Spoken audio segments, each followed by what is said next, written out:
I think everybody's a bit apprehensive. Nobody really knows how we're going to go on. For the medical team, the worries of the past weeks are almost over. We've had 100 people up here.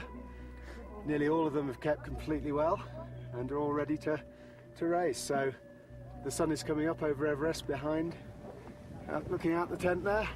I think we've got a good day for the world's highest and hardest marathon. Cheers. There's a strong Nepalese contingent in the race, many of whom live at high altitude, and this gives them some advantage over foreigners like Gary Wilkinson.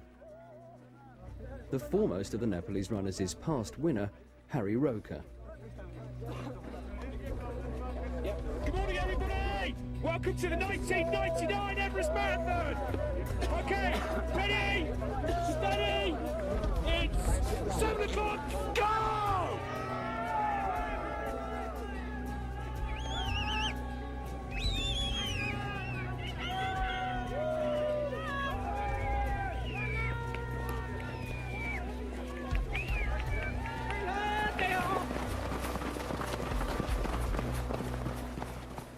After an enthusiastic early dash, the competitors are soon hit by the lack of oxygen. In a race of this altitude, none of the runners will be able to move at their usual speed.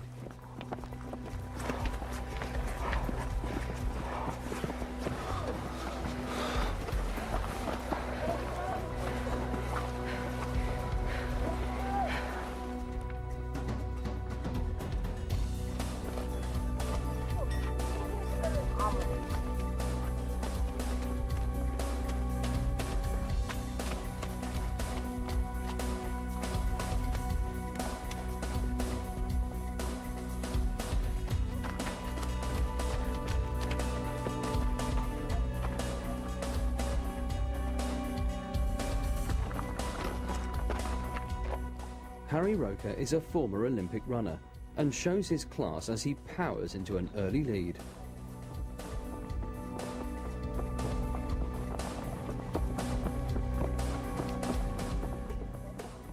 Gary Wilkinson is close behind, speeding up as the air gets richer.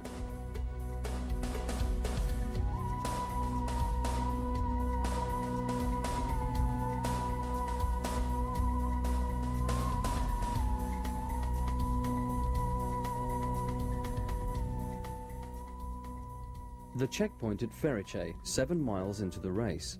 After the leaders pass through, those who missed the start because of altitude sickness can run the rest of the course to the finish. Tengboche Monastery, the halfway stage.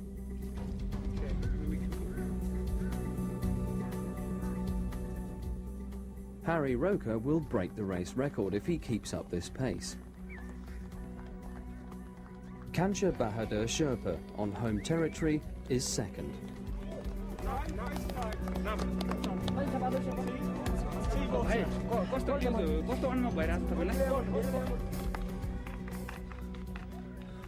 The first foreigner, Gary Wilkinson, is in a battle for third.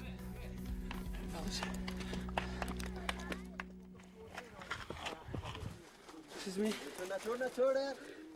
That's your cap, that's your cap. Gary, your cap. Well done,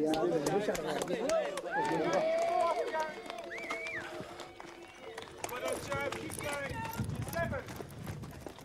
Hey!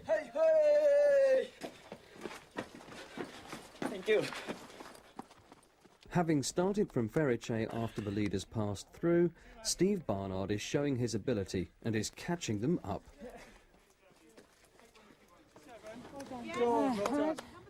Dawn Kenwright has recovered fully from her ear infection and is in a good position to achieve her ambition of being first woman once again. Fluid here, they weren't, so... The yak trains that fill the trail are a hazard unique to the Everest Marathon, as one competitor from the USA has found out. I was coming upon, there was a herd of yaks, and one yak was tangled up.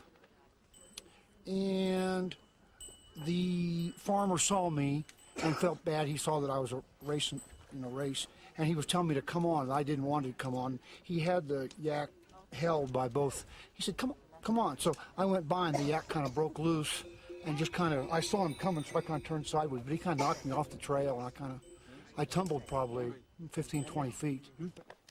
Another American, Jan Richardson, is in trouble. Every runner has to stay ahead of the sweepers, and suffering with a chest infection brought on by the cold air and the dusty trail, Jan Richardson is struggling to stay in the race.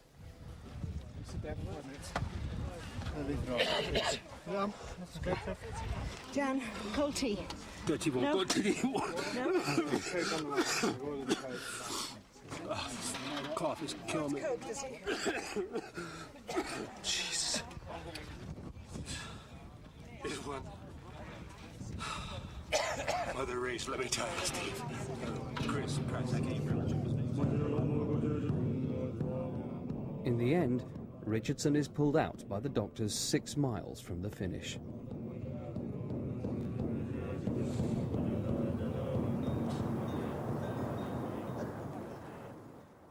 With the porters used to working at altitude, many runners have to work hard just to beat their own baggage back to Namche Bazaar.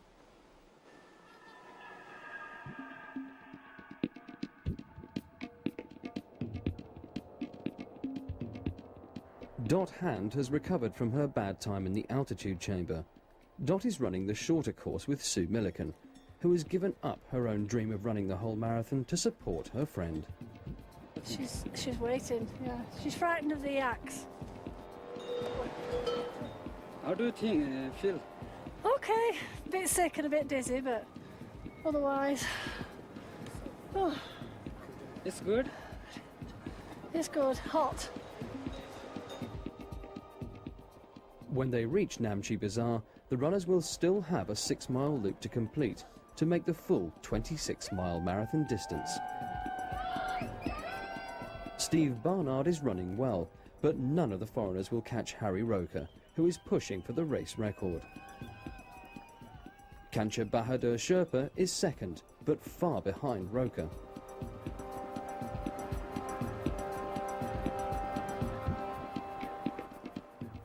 Gary Wilkinson is still battling for third.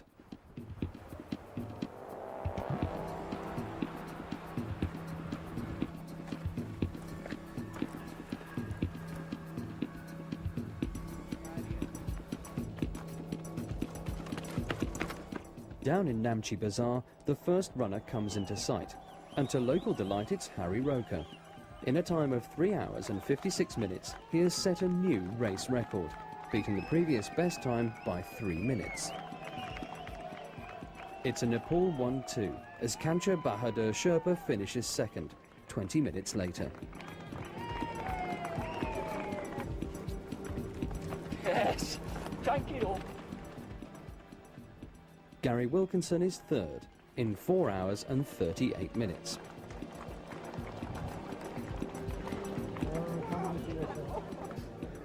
That is the toughest mountain marathon in the world, there's no doubt about it. Setting off at 17,500 feet. I know it's supposed to be a descent of 3,500 foot, but it's not a descent race. It's absolute murder. Dawn Kenwright realises her dream, but doesn't realise she's won until she crosses the line. Superb! Here we go, Dawn. First woman! Is it? Yeah! I thought I was second all the way around. No! For Steve Barnard, fourth over the line, it's a question of what might have been. But for everyone who has experienced this journey to the roof of the world, it's been the journey of a lifetime.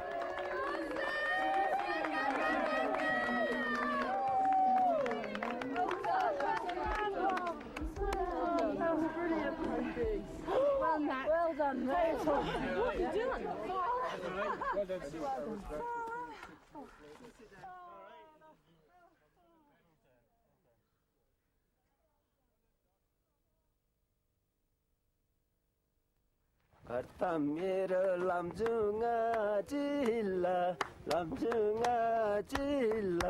Maya launa milaki namila karta pokhara kathai bhani bolauni yo gaउँमा मेरो को छरा